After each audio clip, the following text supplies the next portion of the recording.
ಮತ್ತಾಯನ ಬರೆದ ಸುವಾರ್ತೆ 21ನೇ ಅಧ್ಯಾಯ 18ನೇ ವಚನ. ಬೆಳಿಗ್ಗೆ ಆತನು ಪಟ್ಟಣಕ್ಕೆ ತಿರುಗಿ ಹೋಗುತ್ತಿರುವಾಗ ಹಸಿದನಿಂದಾಗಿ ದಾರಿಯಲ್ಲಿ ಒಂದು ಅಂಜೂರದ ಮರವನ್ನು ಕಂಡು ಅದರ ಹತ್ತಿರಕ್ಕೆ ಹೋಗಿ ಅದರಲ್ಲಿ ಬರೀ ಎಲೆಗಳನ್ನೇ ಹೊರತು ಮತ್ತೇನು ಕಾಣದೆ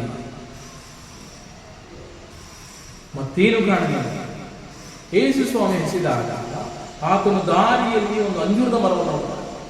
ಅಂಜೂರದ ಮರದಲ್ಲಿ ಏನಿದೆ ಅಂದರೆ ಬರೀ ಎಲೆಗಳೇ,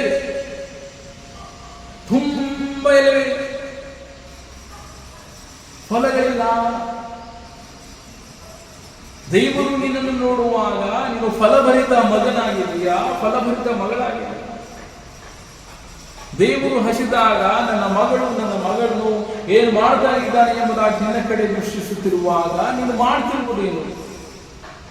ಆತನು ನಿನ್ನ ಕಡೆ ನೋಡುವಾಗ ನೀನು ಫೇಸ್ಬುಕ್ ಅಲ್ಲಿ ಇದೆಯಾ? ಆತನು ನಿನ್ನ ಕಡೆ ನೋಡುವಾಗ ನೀನು ಇನ್ಸ್ಟಾಗ್ರಾಮ್ ನಲ್ಲಿ ಇದೆಯಾ? ಆತನು ನಿನ್ನ ಕಡೆ ನೋಡುವಾಗ ನೀನು ವಾಟ್ಸಪ್ ನಲ್ಲಿ ಇದೆಯಾ?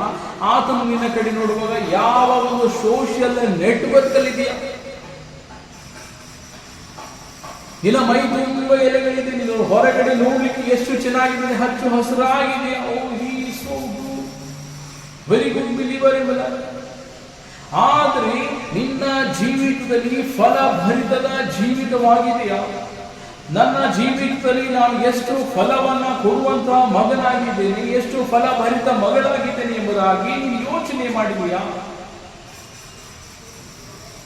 ಯೇಸು ಸ್ವಾಮಿ ಯಾವ ರೀತಿ ಅಂಜೂರದ ಮರದ ಕಡೆ ನೋಡಿದನು, ಮರವನ್ನು ಕಂಡು ಅದರ ಹತ್ತಿರಕ್ಕೆ ಹೋದ.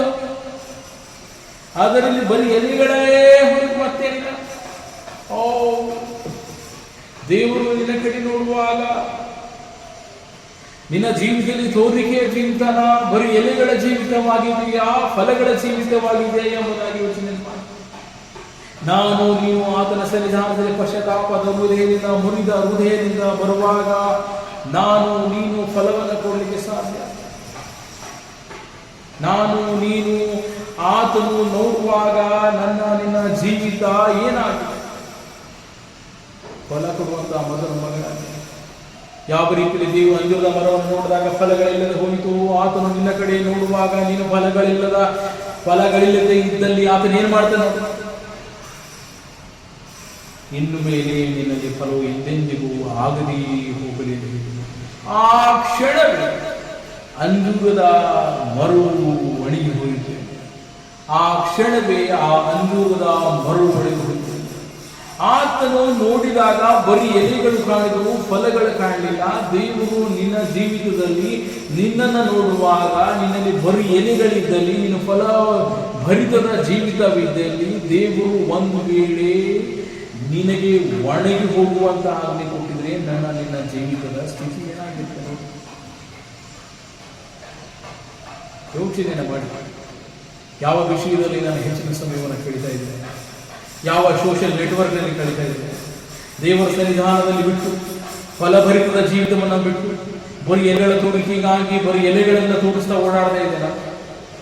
ಯೋಚನೆ ಮಾಡಿ, ಪ್ರಾರ್ಥನೆಯನ್ನು ಮಾಡಿಕೊ. ಸ್ವಾಮಿ, ನಾವು ನಿನ್ನ ಸನ್ನಿಧಾನದಲ್ಲಿ ಫಲಭರಿತ ಮಗನಾಗಲಿಕ್ಕೆ ಸಹಾಯವನ್ನು ಮಾಡಿ ಎಂಬುದಾಗಿ ಪ್ರಾರ್ಥನೆ ಮಾಡುವಾಗ ದೇವರು ನಿನ್ನ ಪ್ರಾರ್ಥನೆ ನೀನು ಆತನ ಸನ್ನಿಧಾನದಲ್ಲಿ ಪಶ್ಚಾತ್ತಾಪದ ಹೃದಯದಿಂದ, ಆತನ ಸನ್ನಿಧಾನದಲ್ಲಿ ಮುರಿದ ಹೃದಯದಿಂದ ಬದ್ಧದಲ್ಲಿ ದೇವರು ನಿನಗೆ ಫಲ ಕೊಡುವಂತಹ ಮಗನಾಗಲಿಕ್ಕೆ ಆತನು ಬಲಪಡಿಸ್ತಾನೆ. ಬಾ, ಆತನ ಪಾದದಲ್ಲಿ ಬಾ.